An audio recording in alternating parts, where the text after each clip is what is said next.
Evangelho de Marcos, capítulo de número 1. Nós vamos ler o versículo de número 45. Marcos 1, 45. Amém? O texto diz assim: Mas tendo ele saído, começou a publicar o fato e a divulgar a notícia, de maneira que Jesus não podia entrar publicamente em uma cidade, mas ficava fora, em lugares desertos, e de toda a parte vinham até ele. Amém? Ainda no capítulo de número 2,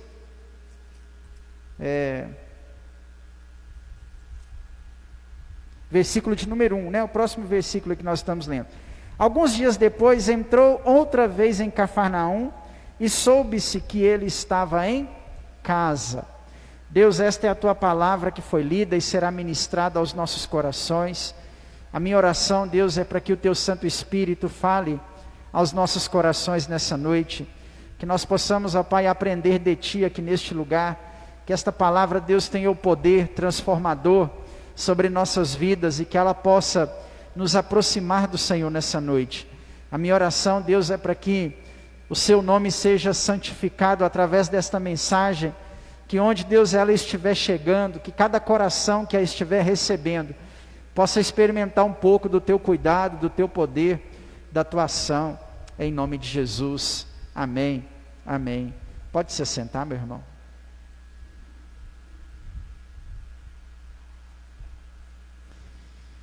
Hoje eu quero trazer uma mensagem aos irmãos sobre o poder transformador do Evangelho, né? Durante esses dias eu tenho lido alguma coisa sobre cristianismo, sobre o Evangelho, né, em si, sobre, olhando por fora, sobre o que isso proporciona a nós, sobre quais ações, né, nós devemos receber, quando olhamos para o Evangelho, quando olhamos para o cristianismo, quando nos dizemos seguidores desse Evangelho, quando nos afirmamos cristãos, algumas práticas, algumas ações, e a gente, é claro, sempre vai olhar para Cristo, para poder aprender algumas coisas, para que possamos aplicar em nossa vida, no nosso dia a dia. E hoje eu quero olhar aqui junto com os irmãos para esse texto no Evangelho de Marcos. É o início do ministério de Jesus. Jesus está na Galileia, e na Galileia ele reúne alguns discípulos, ainda não são os 12, propriamente dito no contexto do texto que nós lemos aqui. Ele chama 4 discípulos para o seguirem, né, os filhos de Zebedeu. Ele tira eles, né, o Zebedeu continua trabalhando no barco, e os seus filhos largam o seu pai naquele barco e saem seguindo a Jesus. E ali as primeiras conversões, os primeiros discípulos começam a surgir ali. E aí Jesus vem com esses discípulos pregar o Evangelho em Cafarnaum por uma primeira vez, ainda no capítulo de número 1. Ele entra dentro da cidade de Cafarnaum, e ali ele começa a pregar o Evangelho, e algumas coisas começam a acontecer dentro daquela cidade. Por exemplo, um dos seus vocacionados, o Simão, que posteriormente teria o seu nome mudado para Pedro, tem família, tem sogra, e a sogra dele estava com febre. E aí Jesus, estando na cidade de Cafarnaum, vai aonde a sogra de Simão Pedro morava, e lá segura ela pela mão e ora pela vida dela, e aí aquela mulher é curada. E aí Jesus sai da casa da sogra de Pedro, e começa a ensinar, a propagar o Evangelho. Talvez, se a gente ler esse texto, deve ser a sua versão, na João Ferreira de Almeida, a João Ferreira de Almeida, nesse caso aqui, consegue nos dar até uma clareza melhor a respeito do jeito, da maneira como essa história está acontecendo. Não é? Aí Jesus sai da casa da sogra de Pedro, após tê-la curá-la, né? Após curá-la dessa enfermidade. E aí Jesus começa a pregar o Evangelho, Jesus começa a ensinar, e algumas coisas começam a acontecer. Uma grande multidão vem para perto do Senhor, e as pessoas, ouvindo falar sobre a fama de Jesus, pega todos os enfermos, todos os paralíticos, as pessoas que tinham toda sorte de enfermidades, muito provavelmente procuraram as pessoas que tinham problemas. Imagino eu que quando as pessoas saem de Cafarnaum e vão para a entrada da cidade, porque a entrada da cidade era um lugar mais amplo, mais arejado. Cafarnaum ficava à beira de um deserto, então as entradas de sua cidade eram planas. Não haviam vegetação por ali, era um deserto, como o próprio texto citou. E ali as pessoas vão para ali, aglomeram naquele lugar, sabendo que quem estava pregando naquela região era Jesus de Nazaré, não é? E aí as pessoas que tinham problemas, as pessoas que tinham enfermidades, as pessoas que estavam sofrendo de algum mal, as pessoas que tinham algum tipo de possessão demoníaca, que estavam presas a vícios, a incredulidade, as pessoas frias espiritualmente, que estavam cansadas do ritualismo da lei ou do legalismo da lei impostas sobre a vida delas, as pessoas que não tinham sido alcançadas pela pregação de João Batista, aquelas pessoas talvez desacreditadas, que não esperavam mais a vinda de um Messias para restaurá-las, ao saberem que Jesus estava pregando, que curas e milagres estavam acontecendo, essas pessoas cheias de problemas, vão para a porta da cidade, esperar o Senhor, para que Ele fizesse alguma coisa. E o texto diz que ao pôr do sol, pegando a luz da João Ferreira de Almeida, o texto diz que à tardezinha, ao pôr do sol, Jesus foi até a entrada da cidade, aonde essas pessoas problemáticas estavam reunidas, e ali naquela tarde, naquele pôr do sol, todos os enfermos, todas as pessoas problemáticas que ali estavam, todos os endemoniados, eles foram curados de toda a sorte de suas enfermidades, e libertos de seus demônios, em uma tarde onde o Evangelho foi anunciado. Esse texto, ele me chama muito a atenção, porque esse texto ensina para mim algumas verdades que eu tenho que aplicar na minha vida. Quem opera transformação em mim é Jesus, pelo poder do Evangelho. Eu preciso aprender que, em primeiro lugar, o Evangelho, ele é transformador. Se eu tenho problemas, se eu enfrento adversidades, se eu passo por enfermidade, se um espírito imundo me atormenta, se eu estou preso a algum pecado que eu não consigo me libertar, quem vai operar transformação em minha vida é Jesus, através do Evangelho. Irmãos, nós temos que voltar a acreditar que o Evangelho restaura e transforma vidas. O Evangelho transforma situações. Ele pega situações caóticas e transforma em situações de bênção. Há um poder transformador no Evangelho. Esse poder transformador não está nas mãos de um homem. Quem dera, talvez, a olhos humanos, ele estivesse nas mãos de um pastor, mas não está. Esse poder transformador não está pregado em uma placa denominacional, no endereço físico de uma igreja local. Esse poder transformador se encontra no Evangelho. Isso significa que cada vez que eu tenho mais contato com um Evangelho, mais vezes eu serei transformado por esse Evangelho. Esse Evangelho transforma a minha vida de pecado em uma vida de santidade. Esse Evangelho transforma o casamento amaldiçoado em um casamento abençoado. Ele transforma o filho perdido em um filho encontrado. Ele levanta o caído. Ele restaura o abatido. Ele dá força ao que não tem nenhum vigor. Porque o Evangelho, ele é transformador. No dia que o Evangelho chegou em Cafarnaum pela boca de Jesus, houve transformação naquela cidade. E vidas foram transformadas pelo poder transformador do Evangelho. Quando Jesus saiu de Cafarnaum, nunca mais aquela cidade foi a mesma. Haviam ali agora pessoas regeneradas, mudadas, transformadas pelo poder do Evangelho. Se eu me considero um servo de Deus, e ainda não fui transformado, isso significa que eu fui alcançado por qualquer coisa, menos pelo Evangelho, porque o Evangelho transforma. O Evangelho transforma o nosso jeito de falar. O Evangelho transforma o nosso jeito de vestir. O Evangelho transforma o nosso proceder.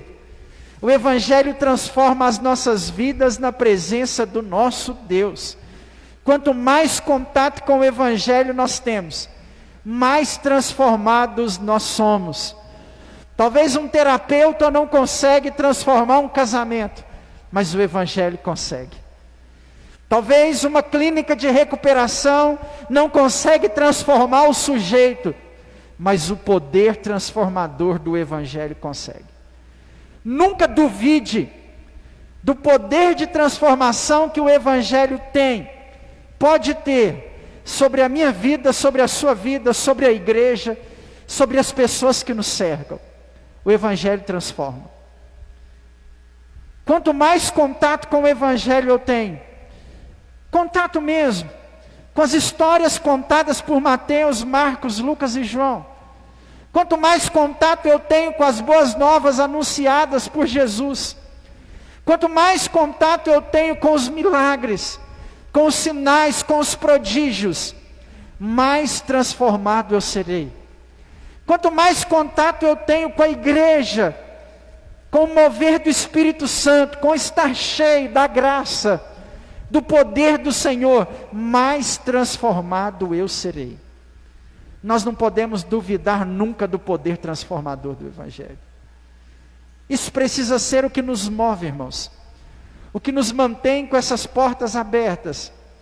O que nos faz acreditar, quando nós saímos de nossas casas em direção a este lugar.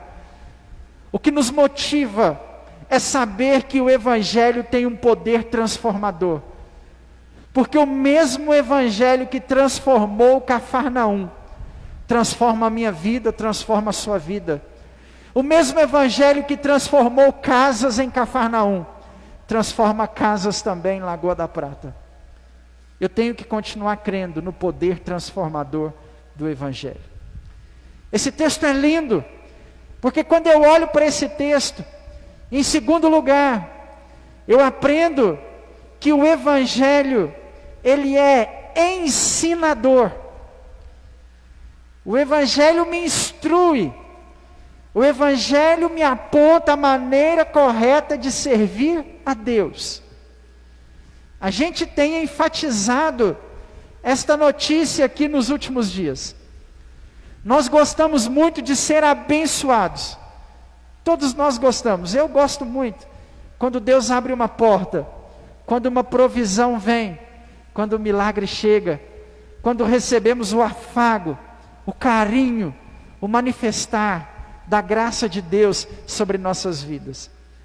Mas nós não estamos no Evangelho apenas por isso, seria muito pouco, aliás. Nós não estamos no Evangelho apenas por isso. O Senhor escreveu o nosso nome no livro da vida, o Senhor nos separou. O Senhor nos trouxe para dentro da igreja, e enquanto Ele não volta para nos buscar, nós devemos servi-lo. E ao saber desta informação, nós agora chegamos a uma indagação. Eu estou aqui para servi-lo. Como servi-lo? Como servir a Deus? Como estar na presença de Deus? Como que o Senhor me ensina ou me mostra, como que eu vou saber o que fazer? Através do Evangelho. Porque o Evangelho possui um poder ensinador. O texto que nós lemos diz que Jesus ensinava em Cafarnaum. Publicava os seus ensinamentos em Cafarnaum. Falava sobre graça em Cafarnaum. As pessoas em Cafarnaum, antes de receberem qualquer milagre do Senhor, receberam ensinamento de Deus.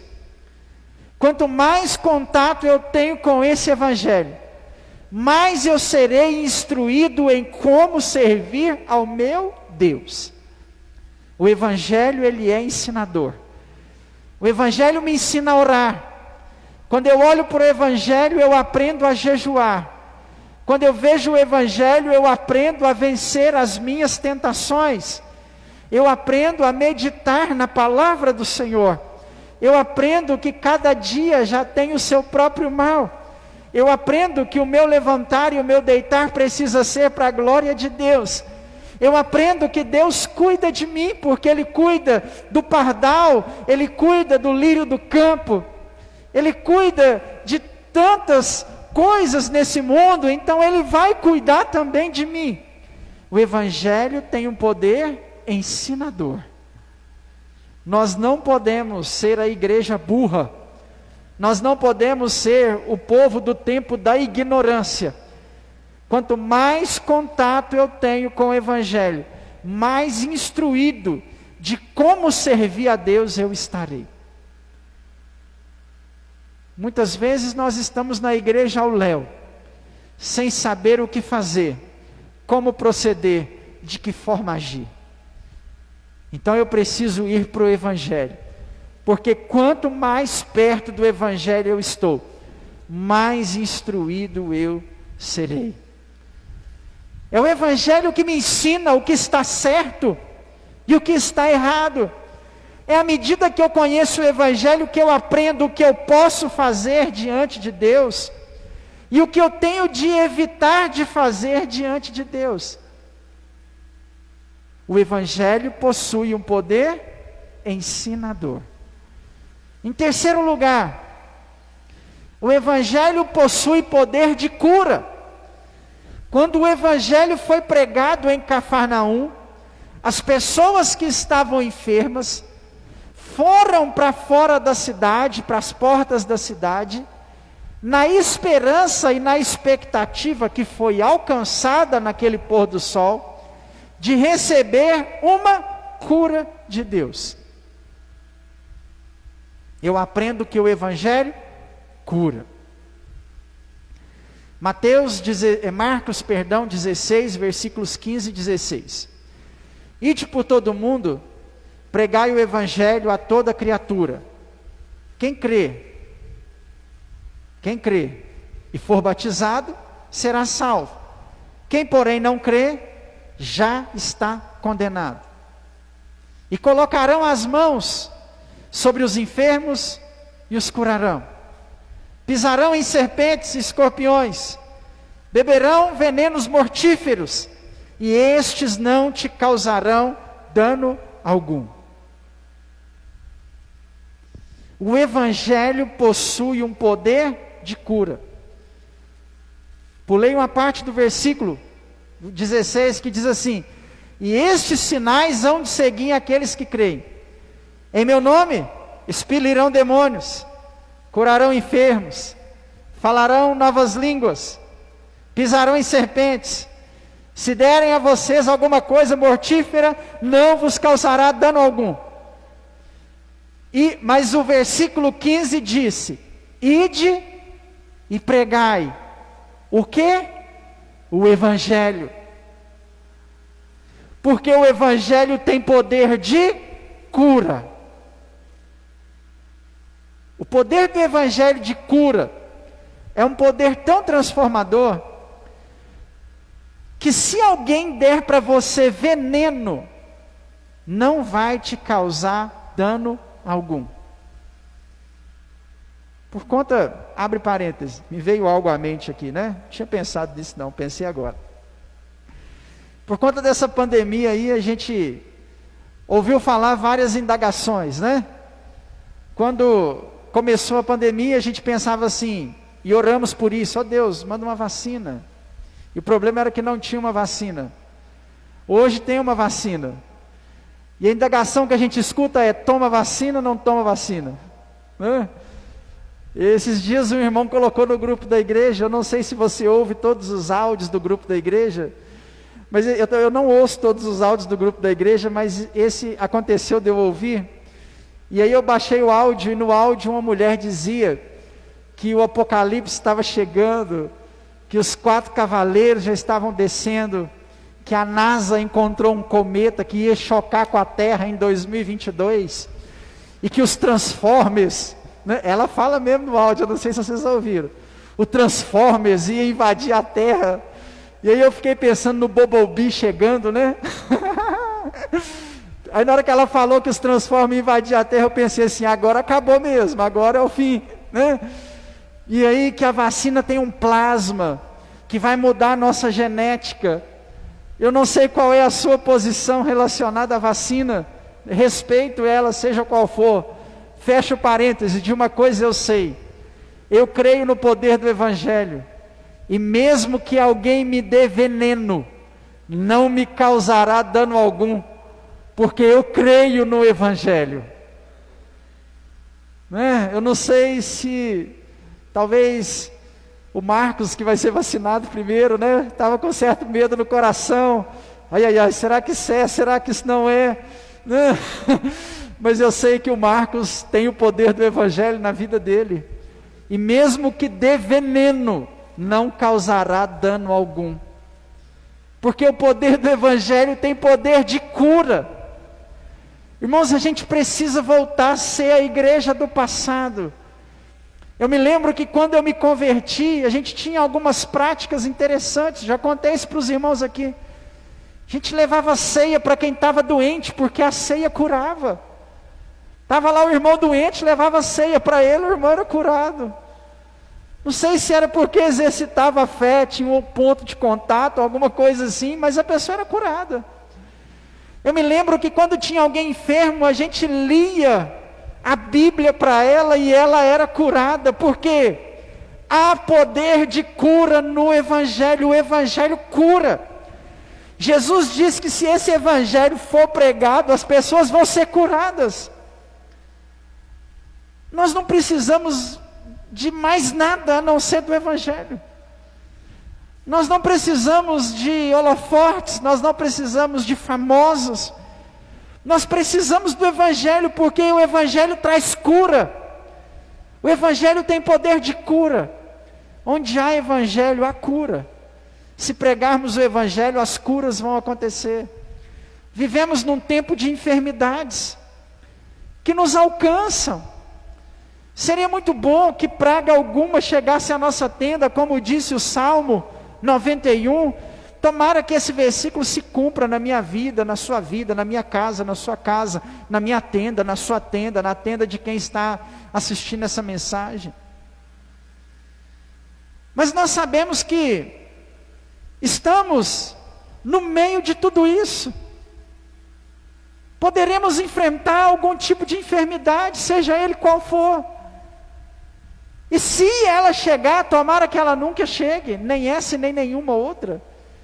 Precisamos acreditar que o Evangelho tem poder de cura. Todas as vezes que o Evangelho foi pregado, houve cura, meu irmão. Jesus prega o Evangelho em Cafarnaum, e as pessoas começam a vir até Jesus, porque aquele ensinamento iria curar pessoas. E onde Jesus estava, eu já preguei aqui há poucos dias atrás, né, mostrando biblicamente para os irmãos que Jesus morava em Cafarnaum, né? Jesus tinha uma casa, uma residência fixa em Cafarnaum. No começo da pregação, aqui no capítulo 2, ele volta para lá, fica uns dias em casa, descansa, e depois volta para pregar e nunca mais retorna para casa, né? São 2 anos e meio pregando sem voltar para casa, a gente nem sabe o que aconteceu com a casa de Jesus, para quem ela ficou. Talvez ela virou uma igreja depois, algum discípulo voltou lá e deu para alguém que precisava, né? Nós não sabemos o que aconteceu, mas ele tinha uma casa lá. E essa é, no capítulo 1, a penúltima vez que ele volta à sua casa, que ele está em Cafarnaum.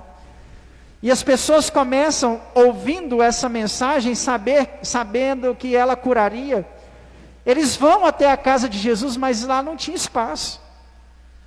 As pessoas começam a se aglomerar dentro da casa de Jesus, e mais gente vai chegando, ele sai para o quintal, e enche o lote inteiro da casa, e mais gente vai chegando, eles vão para a rua, e enche a rua inteira de Jesus, e aí não cabe mais gente, eles vão para fora. As cidades vizinhas, os vilarejos ao redor de Cafarnaum começam a trazer os seus doentes. E após ouvirem a mensagem de transformação, eles vão para a porta da cidade esperar Jesus ir lá, porque eles sabiam que seriam curados. Quando eu ouço o Evangelho, eu posso ter certeza da cura, porque o nosso Deus cura. O que eu não posso fazer com a cura é servir a Deus só por ela, não é? Aí eu vou estar errando. Não, deixa eu estar aqui na presença do Senhor para Ele me curar. Na hora que Ele me curar, eu saio da presença do Senhor. Misericórdia. Aí é o erro que a gente faz com a cura. O erro é pessoas procurarem a igreja para serem curadas e não experimentarem o poder transformador do Evangelho, o poder ensinador do Evangelho. Existem pessoas que querem só os curativos do Evangelho, não é? Esse é o problema. O problema é querer pular a etapa da transformação e do ensinamento e cair direto na cura. Esse é o problema. Mas quando nós vivemos o Evangelho, nós podemos crer que este Evangelho nos cura de toda e qualquer enfermidade que venhamos enfrentar. Porque o Evangelho tem o poder de cura. Em quarto lugar, o Evangelho tem o poder de libertação. Por conta do pecado, várias coisas, meu irmão, nos prendem. Existe uma interpretação a respeito de pecado que é bastante completa. Nós definimos como pecado tudo aquilo que nos prende. Muito simples de explicar o que é pecado. O que é pecado? Tudo que te prende é pecado. A única coisa que o cristão deve estar preso é a presença de Deus, e mais nada. Nada pode te prender. Nada. Das mínimas coisas às maiores. Se te prende, é pecado. Se te prende, é pecado. Por que usar drogas é pecado? Porque prende.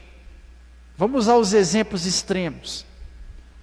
O usuário de crack, ele é tão preso ao crack, que ele rouba a própria mãe.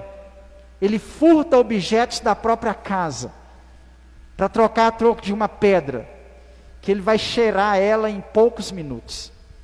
Porque ele está preso. Algumas coisas que a droga causa no interior do homem já a poderíamos considerar qualquer uma delas como pecado. Mas o que mais nós podemos considerar como pecado se chama prisão. A pessoa que bebe a cerveja, ela está em pecado. Eu já ouvi muitas pessoas pensando assim: não, cerveja é diurético, faz bem para os rins, lava, mas prende. O camarada recebe o salário dele na sexta-feira, a primeira coisa que ele faz é ir na sua prisão, no bar, tomar uma cerveja, porque ele se considera merecedor. Isso prende. Porque ele tem contas para pagar, mas ele prioriza a sua prisão. Ele tem uma família para cuidar, mas ele prioriza a sua prisão. Nós entendemos essa questão de prisão quando olhamos para o texto do apóstolo Paulo dizendo que todas as coisas me são lícitas, mas nem todas me convêm.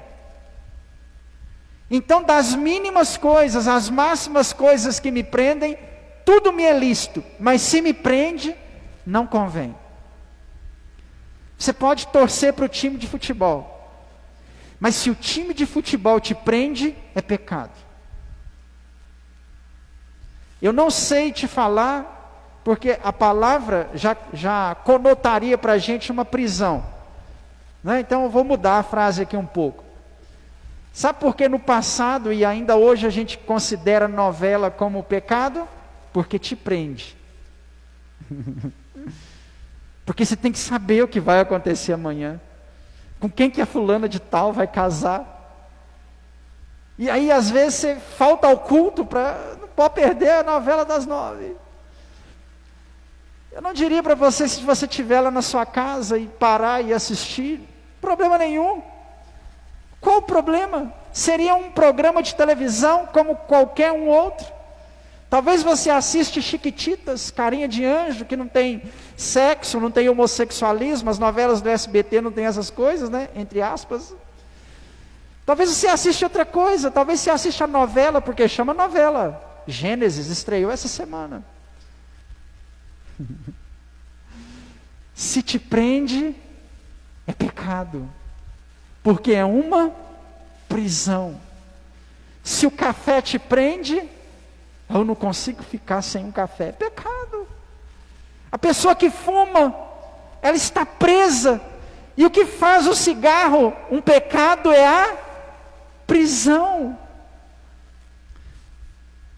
Então eu preciso, se tem gente presa na academia, você tem que ir lá na academia, fazer o seu exercício físico, cuidar da sua saúde, ser até de Deus. Mas tem gente que tem isso como uma prisão. Ela está tomando remédio para emagrecer, para engordar, para criar músculo, para diminuir o músculo, para ficar inchado, para isso, para aquilo, porque ela está presa à adoração do próprio corpo. Então, quando eu vejo que eu estou preso em alguma coisa, eu estou em pecado. Se eu não desligo, se eu não consigo viver sem Instagram, se eu não consigo viver sem Facebook, sem WhatsApp, eu estou em pecado. Não tem problemas. Facebook não é do demônio. Não tem um capeta dentro do Instagram. Não tem, irmãos. O que faz essas coisas pecado não é o capeta, e sim a prisão. Uma coisa não é pecado porque o dono da empresa consagrou no centro macumba, não. É pecado porque me prende. Na época que eu me converti, a gente tinha muito aquelas coisas assim, teve uma época na igreja que a gente parou de tomar Coca-Cola. Porque se você cortar o rótulo da Coca-Cola e colocar ele contra a luz, ler o verso, né? Em vez de você ler de frente, você vira o papel, põe na luz e lê de verso. Tem uma frase escrita assim, ó, alô diabo. E tem até o pinguim no i. Aí a gente viu aquilo, quando a gente pegou a primeira vez o rótulo da Coca-Cola lá, alô diabo. Gente, isso é do capeta, não vou tomar isso mais. Me lembro que lançaram o sabão em pó Ace. Aí saiu uma matéria que o dono da Ace consagrou o bendito do sabão em pó no centro de macumba. Aí as irmãs da igreja falaram, nós não compramos Ace mais, é do capeta. Aí os desenhos da Disney, tem um capeta nos desenhos da Disney, nós não vamos assistir desenho da Disney mais. Eu fiquei com a consciência pesada, irmãos, na época, de ter assistido o Rei Leão. Porque era da Disney, tinha um capeta. Oi? Então, irmãos, eu não sei o que a gente pensa, não, mas não é só isso que faz da coisa pecado, entende? O que faz a coisa pecado se chama prisão. Se me prende, é pecado. Tudo me é lícito, mas nem tudo me convém. Porque tudo aquilo que me prende é pecado. Eu citei exemplos simples. Mas tem gente aí preso à prostituição, ao adultério, preso à pornografia, preso a vícios. E o Evangelho tem o poder de nos tirar dessa prisão. Ele tem o poder libertador. Quanto mais contato com o Evangelho eu tenho, mais liberto eu sou. Sabe o que é o mais legal em ser cristão? É porque nós nos desprendemos. Olhe para os seus colegas de trabalho. Como que eles são presos? Presos à farra, presos a festas, presos ao alcoolismo, preso ao pecado. Vive uma vida presa e você vive uma vida solta. Você não tem prisões. Talvez tenha alguma ali, né? Esse negócio de torcer para o Atlético não sai da gente, e Jesus tem que transformar a gente nisso, né? Todo dia. A gente tem uma prisãozinha ou outra, mas olha para os seus colegas de trabalho. Como que são presos? Olhe para os da sua família que não servem ao Senhor, que estão desviados, afastados, frios, ou que nem se converteram. São pessoas presas. Quanto mais contato com o Evangelho nós temos, mais livres nós somos. Porque o Evangelho nos sabe dizer o momento de parar. Você não é um dependente de rede social, porque o Evangelho sabe te dizer a hora de parar. O Evangelho coloca limites. O Evangelho impõe para nós limites, porque tudo que me prende é pecado, e quanto mais contato com o Evangelho eu tenho, mais liberto eu sou. O Evangelho liberta, irmãos. Eu não sei se no seu coração ainda tem alguma coisa que te prende, mas eu sei que o Evangelho liberta. O Evangelho liberta. Entre tantas prisões, né? Eu sempre, a vida inteira, gostei muito de futebol. E eu me lembro assim que quando eu me converti, eu precisava libertar disso, porque era demais. Irmãos, eu jogava bola sábado e domingo o dia inteiro. O dia inteiro. Queria me achar, era ir no campo que tinha lá perto da minha casa, eu estava lá. Às vezes sozinho, sem ninguém, me prendia. Era viciado. Eu pegava os programas de televisão que passava na época de esporte, assistia todos. Sabia tudo e mais um pouco. O galo para mim era igual missa. Tinha que parar o mundo inteiro. E aí eu me lembro que eu me converti e precisava desligar de tudo isso. E aí teve a Copa do Mundo de 2002, né? E aí um irmão chamou a gente para orar. A final da Copa foi num domingo de manhã. E aí o irmão chamou a gente para orar no monte no sábado. E lá no monte o irmão fez um desafio e falou assim: olha, nós vamos orar até amanhecer. E em consagração a Deus, algo simples, ingênuo, bobo talvez, nós não vamos assistir a final da Copa do Mundo. Na hora, irmãos, aquilo me doeu o coração. E aquilo para mim valeu mais do que uns 10 dias de jejum, sem nada. Porque eu era viciado nisso.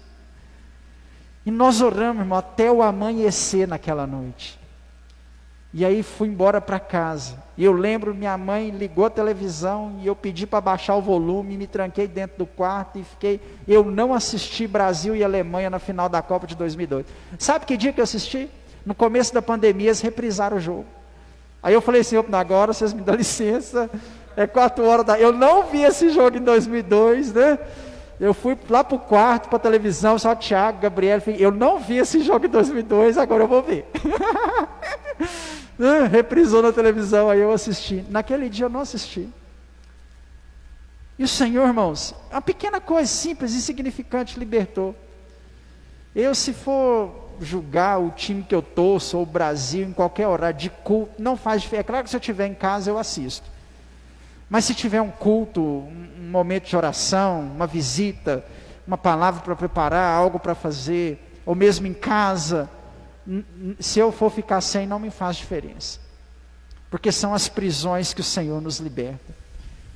Não, isso não é nada. Eu fui liberto de coisa muito pior do que isso, porque quanto mais contato com o Evangelho a gente tem, mais liberto nós somos. Não sei quais são suas prisões, mas eu sei que quanto mais perto do Evangelho você está, mais liberto você é. Talvez a sua prisão é o cartão de crédito, é o comprar, é o consumismo. Talvez a sua prisão são outras coisas que talvez para mim é pequeno, mas para você vai ser grande demais. Eu sei que quanto mais perto do Evangelho nós estamos, mais libertos nós seremos.